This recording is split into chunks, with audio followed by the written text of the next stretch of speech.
नमस्कार, मैं हूं आपके साथ अंकिता पाल। ब्यूटिंग की शुरुआत करते हैं। खबर बेतिया के बैरिया से है, जहां पर थाना क्षेत्र के आसाराम पटखौली के नजदीक बातना घाट के समीप गंडक नदी में नहाने के क्रम में 2 बच्चे डूब गए हैं। घटनास्थल पर उपस्थित लोगों से पूछे जाने पर उन्होंने बताया कि दोनों लड़के मियापुर तिलगही से नहाने के लिए घाट पर आए हुए थे, नहा रहे थे और अचानक दोनों बच्चे गहरे पानी में डूब गए हैं। उन लड़कों के साथ और लड़के जो नहाने के लिए आए हुए थे, उन लोगों ने बताया कि वह तैरना नहीं जानते थे। एक बच्चा जब डूब रहा था तो दूसरा बच्चा उसे बचाने गया और वो भी डूब गया है। वहीं स्थानीय लोगों ने पुलिस को सूचना दी है कि गोताखोरों की मदद से बच्चों का रेस्क्यू ऑपरेशन किया गया। वहीं घटना को लेकर परिजनों में चीख पुकार भी लगी हुई है।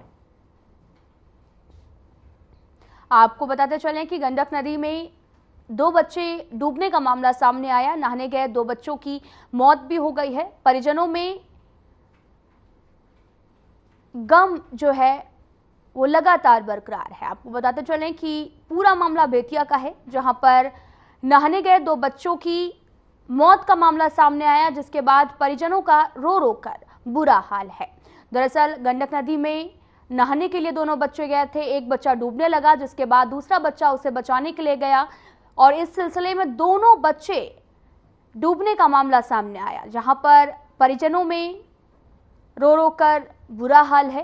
ये पूरा मामला बेतिया का है।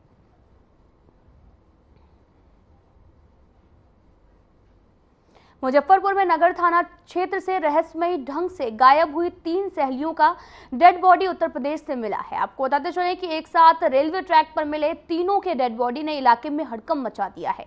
बीते सप्ताह ये पूरी घटना घटी और परिजनों का आरोप था कि गायब होने के साथ ही लिखित शिकायत स्थानीय नगर थाने में दी गई है, लेकिन पुलिस ने जांच नहीं की, जिस कारण से ये घटना घटी। उसके बाद तीनों के डेड बॉडी का अंतिम संस्कार किए जाने के बाद परिजन जब मुजफ्फरपुर लौटे तो आपको बताते चले कि स्थानीय लोगों में काफी आक्रोश देखने को मिला। पुलिस की माने तो तीनों की मौत जो है वो आत्महत्या है। सुसाइड नोट भी बरामद हुआ है, लेकिन परिवार वालों का आरोप है कि किसी के द्वारा ये घटना कराई गई है, क्योंकि तीनों बच्चियां नाबालिग थी।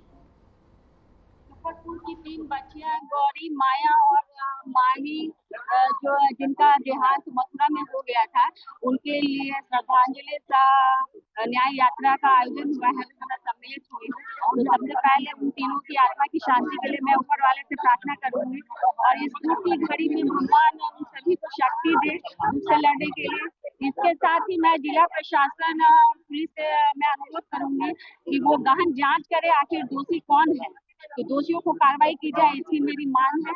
और इनके परिवार वालों के लिए मेरी गहन ये मैं कोशिश करूंगी कि ऊपर वाले उनको शक्ति दे। ये रणनीति हम लोगों ने, चूंकि आचार संहिता लागू है, लोकतांत्रिक तरीके से हमारे अखिल भारतीय धोबी महासंघ, अखिल भारतीय धोबी महासभा और तमाम हमारे जो इस संघर्ष में हमारे साथ करेंगे।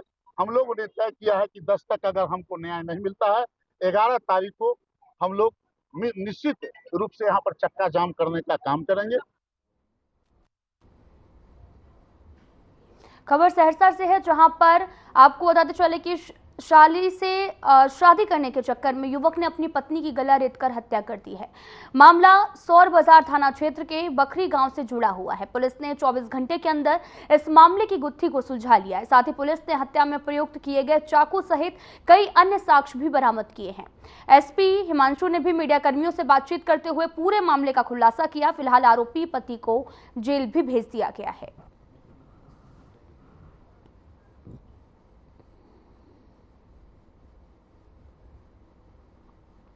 आपको बताते चले कि पूरा मामला सहरसा से है, जहां पर आरोपी युवक को पुलिस ने गिरफ्तार कर लिया है और जेल भी भेज दिया है। दरअसल उसे लगातार पूछताछ जारी है।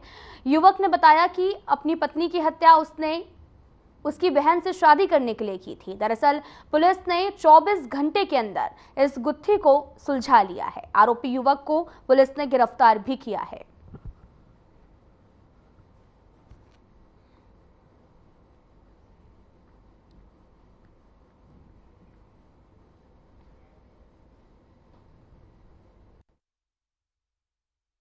साथ ही साथ तुरंत ही एक SIT का गठन किया गया SDPO सदर के नेतृत्व में, ताकि इस कांड का जल्दी उद्भेदन हो। जब सौर बाजार SDPO वहाँ पे गए तो पाए कि ये घटना सही है। वहाँ पे एक महिला की की डेड बॉडी थी। महिला का जब पता लगाया गया तो इसका नाम निपुल देवी पति नीलेश यादव था। ये ग्राम बखरी थाना सौर बाजार के रहने वाले। जब कहानी के बारे में पता चला तो ये था कि ये जो नीलेश हैं वो अपने पत्नी निपुल को मायके से, जो कि पतरघट थाना क्षेत्र में था, सौर बाजार रात में ले जा रहा था और उसी क्रम में यह घटना हुई।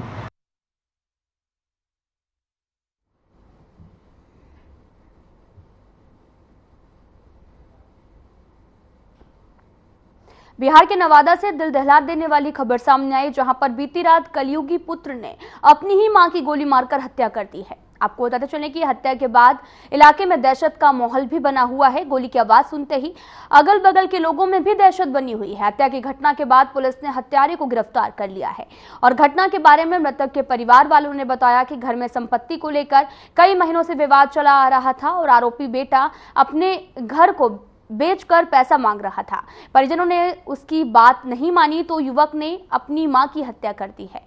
पुलिस ने शव को पोस्टमार्टम के लिए भेज दिया। हत्या के बाद पुलिस ने त्वरित कार्रवाई भी की है।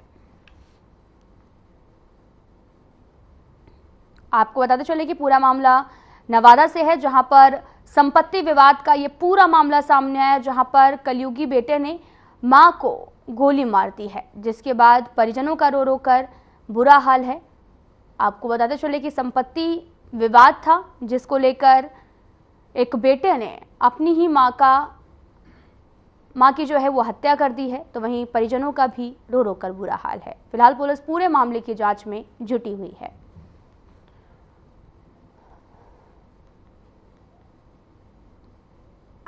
लेकिन बेटवा में लड़ाई हो रहा, लेकिन घरे के लिए वो बोले लेकिन कथी कि पहले मारा वो तोरा मारो गोलिया कर बाद तोर बेटवा के मारो।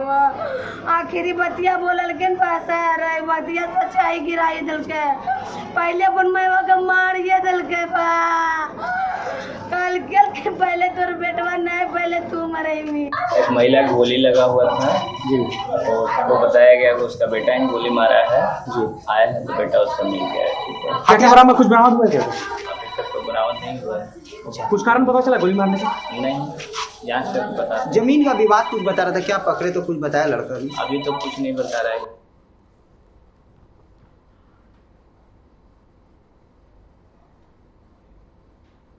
खबर बेतिया के नौतन से है, जहां पर थाना क्षेत्र के धूमनगर पंचायत के वार्ड नंबर 15 में एक 35 साल की विवाहिता की ससुराल वालों ने हत्या कर दी है। वहीं मायके वालों की सूचना पर पहुंची पुलिस ने जलती चिता को बुझाकर सबूत जुटाए हैं और इसको लेकर मृतका के भाई शिव शर्मा ने भी बताया कि शनिवार की दोपहर धूमनगर के लोगों ने सूचना दी कि उसकी बहन की हत्या कर ससुराल वाले शव जलाने की फिराक में थे, जिसकी सूचना मिलते ही मृतका के परिजन मौके पर पहुंचे, जिसे देखकर ससुराल वाले विवाहिता का शव जलाकर घर छोड़कर फरार हो गए थे। फिलहाल पुलिस पूरे मामले की जांच में भी जुटी हुई है।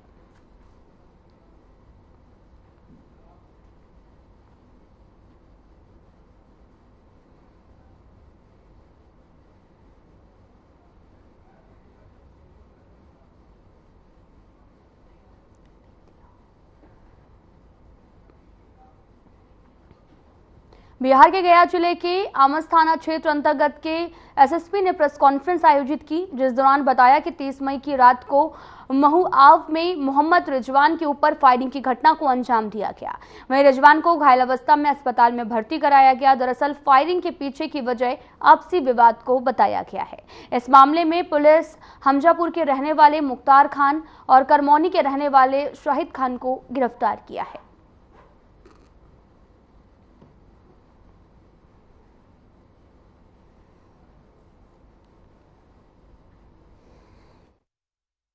जी बताइए।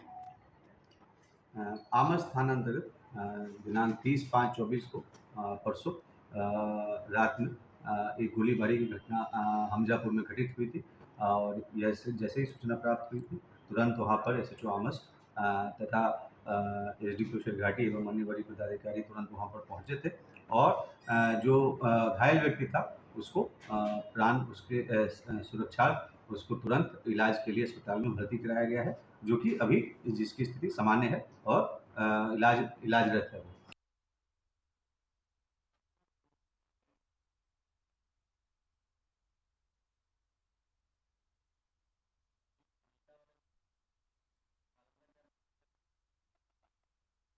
नवादा के समाहरणालय के सभागार में आपको बताते चलें कि DM Prashant Kumar, CH SP Kartikeya Sharma ने भी मतगणना को लेकर प्रेस वार्ता का आयोजन किया है।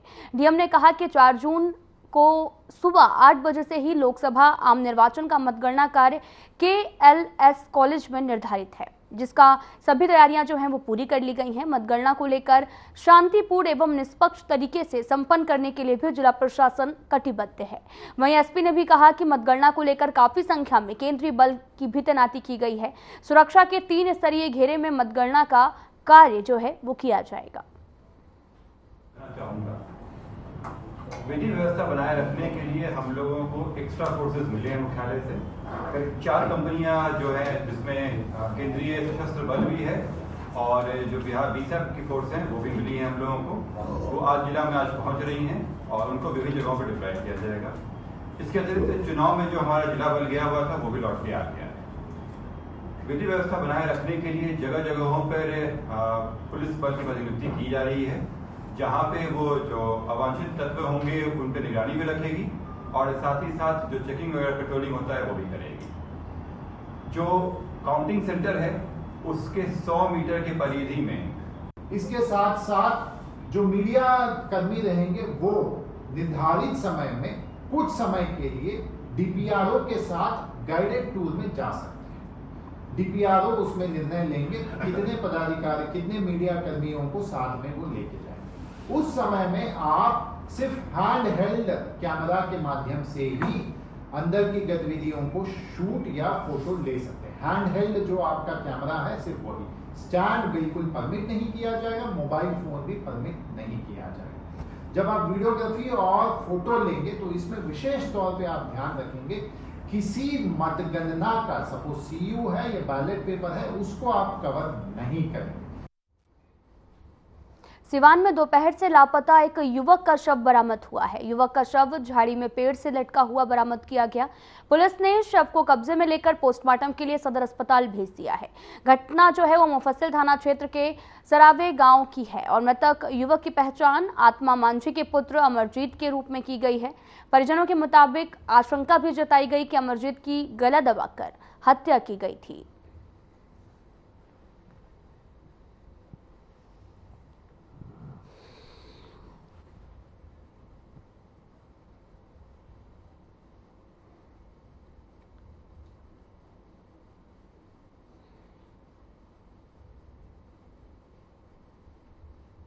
सरावे घर है, गला दाब के इसको मार के जंगल में टांग दिया था लोग। गला दाब के? हाँ। कहाँ पे? कोई सरावही में। सरावे में मैंने पेड़ पे टांग दिया था? टांग दिया था नजदीक में, जंगल में। जंगल वगैरह में? हाँ। झाड़ी था? झाड़ी था। कब से घर से न पाता थे? 1-1:30 बजे के आए। 1-1:30 बजे? हाँ। क्या नाम है इनका? अमरजीत। अमरजीत। पिताजी का नाम? आत्मा मांझी। आत्मा मांझी। बिहार बीजेपी के श्रम संसाधन मंत्री संतोष सिंह ने राहुल गांधी सहित विपक्ष पर एक बार फिर से निशाना साधा और कहा कि विपक्ष का तो यही काम है। सही बात है कि एग्जिट पोल एग्जैक्ट पोल नहीं होता है। वे तो चैनल वाले लोग भी कह रहे हैं कि ये अनुमान है, लेकिन हम लोग भी हमेशा देखते आए कि अनुमान हमेशा सच्चाई में बदलता है। अब हार रहे हैं तो कर रहे हैं कि एग्जिट पोल खराब है। सही बात है कि एग्जिट पोल नहीं है।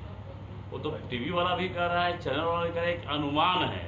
लेकिन अनुमान हमेशा हम लोग देखते आए हैं, अनुमान सच्चाई में बदलता है। और इस बार भी 400 के पार होगा और जो एग्जिट पोल आया है वो सही साबित होगा।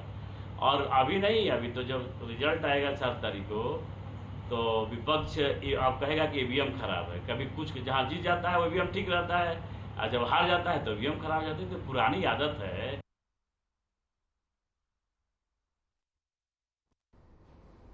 मसौड़ी में चुनाव खत्म होने के बाद घटना आपको बताते चले कि पटना लौटने के बाद में जहानाबाद पटना रोड के सिनेरी गांव के पास में रामकृपाल और उनके काफिले पर फायरिंग और हमला किया गया है।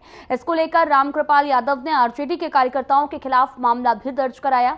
साथ ही रामकृपाल यादव अपने घायल कार्यकर्ता को दानापुर के एक निजी नर्सिंग होम में देखने के लिए आए हुए थे। और इस दौरान उन्होंने ये भी कहा कि ऐसा कभी नहीं हुआ कि हमारे ऊपर एक रोड़ा भी चला हो। आरजेडी के हार का परिणाम है कि गुंडागर्दी कर रहे हैं।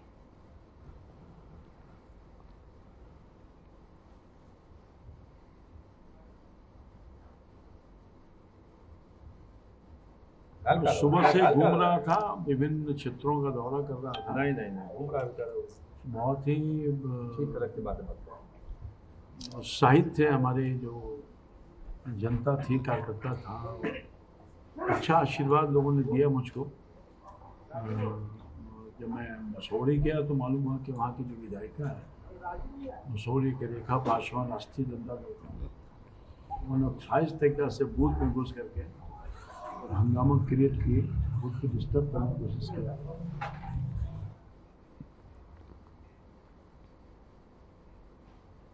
भागलपुर में जेडीयू नेता को बदमाशों ने बीच सड़क पर अर्धनग्न अवस्था पर खींचकर लाठी डंडों से उनकी जमकर पिटाई की है, जिसकी सूचना मिलने के बाद में मौके पर 2 थाने की पुलिस पहुंची और जेडीयू नेता ने लिखित रूप में शिकायत कर बदमाशों पर कार्रवाई की मांग की है। बताया ये भी जा रहा कि जेडीयू नेता के करीबी सूरज कुमार यादव एक प्लॉट पर काम करवा रहे थे, तभी धनंजय यादव और कन्हैया यादव और साथ ही पलटू यादव 10 से 20 लोगों के साथ पहुंचे और मजदूर को पीटने लगे, जिससे जेडीयू नेता राज यादव गंभीर रूप से घायल हो गए। वहीं आनंद फानन में उन्हें इलाज के लिए स्थानीय अस्पताल में भर्ती कराया गया है।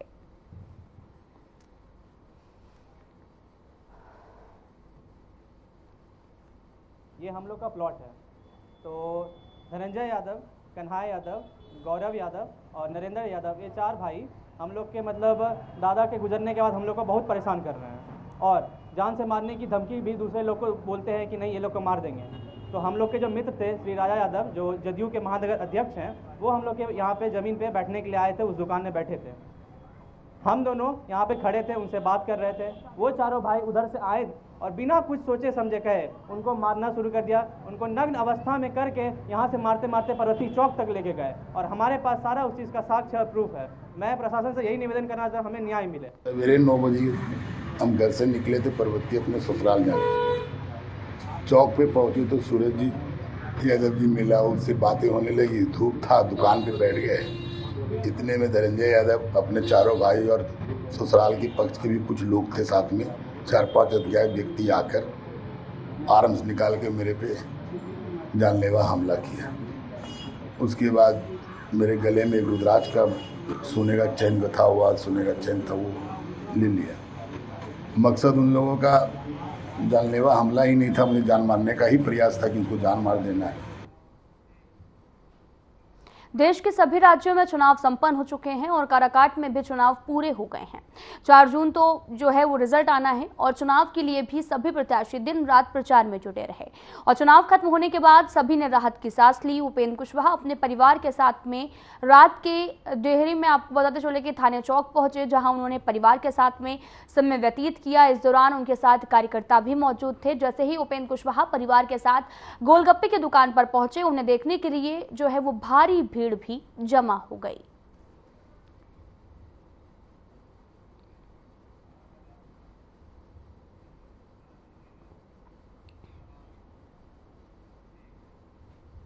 भोजपुर जिले के बड़हरा थाना क्षेत्र के पैगा गांव में चुनावी मुकाबले में 2 लोगों को गोली मार दी गई है, जिससे दोनों बुरी तरह से जख्मी हो गए हैं। घटना के बाद दोनों को इलाज के लिए आरा सदर अस्पताल ले जाया गया, जहां पर दोनों का इलाज चल रहा है।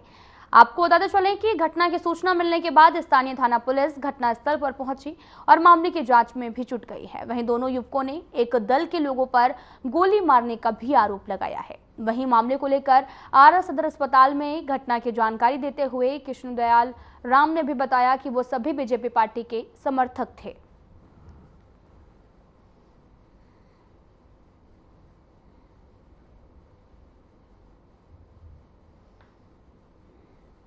लालू सिंह। क्यों मारा है? वोट मारने जा रहा था मैं। अच्छा, फिर क्या वो बोला? वहाँ बैठे थे लोग, बहुत आदमी बोल रहे थे चमड़ा किधर जा रहा है वोट मारने के लिए। मैं बोला वोट मारने जा रहा है, तुमको क्या मतलब है? इसके बाद में गाली देने लगा हमको, है। इसके बाद में वो लोग धक्का धुक्की देने लगा। इसके बाद में उसका आदमी था लोग राइफल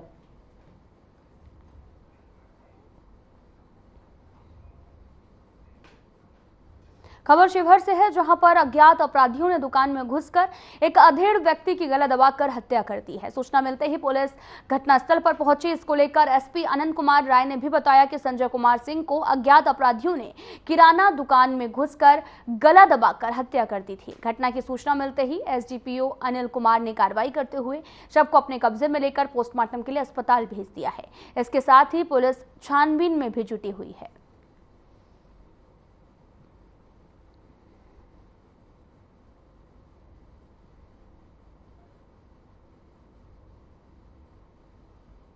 ये क्या नाम है आपका? मेरा नाम रितेश कुमार हुआ जी। घर मंगुराहा हुआ, वार्ड नंबर 4 हाई स्कूल के निकट जी। हमारे चाचा लगेंगे संजय कुमार सिंह, उनको जो है अज्ञात लोगों द्वारा जो है आकर के, वो किराना दुकान चलाते थे, अज्ञात लोग जो है आकर के उनका गला दबा करके और हत्या कर दिया। सुबह में उनका लड़का 4 बजे 4:30 बजे जब आया तो देखा कि जो है हत्या किया हुआ।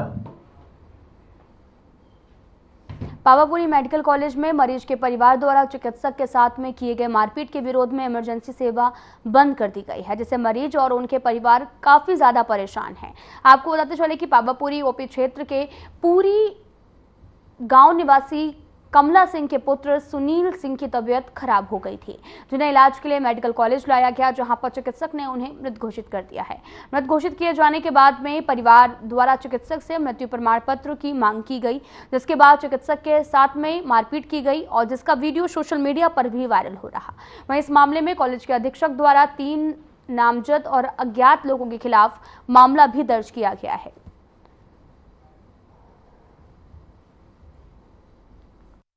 काउंटर पर गए थे तो ये जो सीरियस है उसको छोड़ दो ना, सीरियस है तो जानिए रहा उसका गार्जियन के मेरा मरीज सीरियस है, तो मरीज अगर क्या दिक्कत है, जो ठीक है उसको इलाज करो। तो एक आपने दोनों बात करी, नहीं सर जो सीरियस है उसको पहले देखना चाहिए।